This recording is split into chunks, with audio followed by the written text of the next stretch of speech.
In this video, I'll be guiding you guys on how to use ChatGPT to learn coding. So first of all, you will need to ask ChatGPT the most basic concept for coding, such as what is a variable in Python? Or you'll need to ask what are the fundamentals things in coding. For example, either you could ask what is variables, what is loops, conditionals, and what are data types. Things such as this. So let's go ahead and ask ChatGPT. What is a variable in coding? Obviously, you can specify the language you're specifically learning, perhaps like C++ or Python or anything like that. You can specify there after the word coding, and it'll give you more accurate results regarding that, right? And obviously, you can go ahead and have a read at this, and if you have any doubts, you can ask questions to clear those doubts, right? And once you have basic concepts cleared of what coding is, you can go ahead and start writing your own basic codes, right? And when you write your own basic codes, you can go ahead and submit them to ChatGPT and ask it whether there are any errors or whether were there any more shortcut methods that I could have used instead of using the methods that I use, right? It can always help you improve your coding or the way you think about your coding, right? It can always improve that sense. It can always improve that sense of how you code.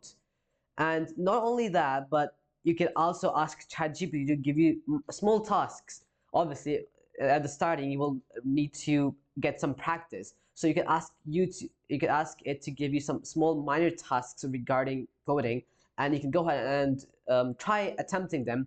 And once you're done with it, you can go ahead and send that code to ChatGPT. And once you send that code to ChatGPT, you can ask it to correct it and how good the coding was, how much it would give you, and anything relating to that. Once you're at the verge of mastering basics of the coding, you could go ahead and start asking ChatGPT about the more advanced concepts. So what are some of the more advanced concepts in coding? And let's say for C++, right? You can go ahead and ask that, and it'll give you some pointers on what are they.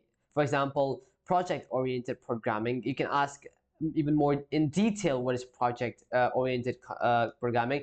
Template, standard template library, lambda expressions, all of this stuff related to coding, right? And you can have a go at them one by one, learning more about each of these pointers and improving your skill. You can also ask about some coding examples that are being related into real life technology. For example, the working of a simple calculator, right? You could ask, how would you code a simple working calculator? You could go ahead and work your brain into it, be with ChatGPT, and slowly write the code using it, and you'll be able to understand how to write the code for a simple working calculator, right? Like this, step by step, you'll be able to advance your skills in coding. Then you can move on to perhaps other languages of coding, either Java or Python, anything with whatever you began. And like this, you can improve your set skill. So with that, you know now how to use ChatGPT to learn coding. So I hope it helps you guys out, and I'll be seeing you guys next time. Peace out.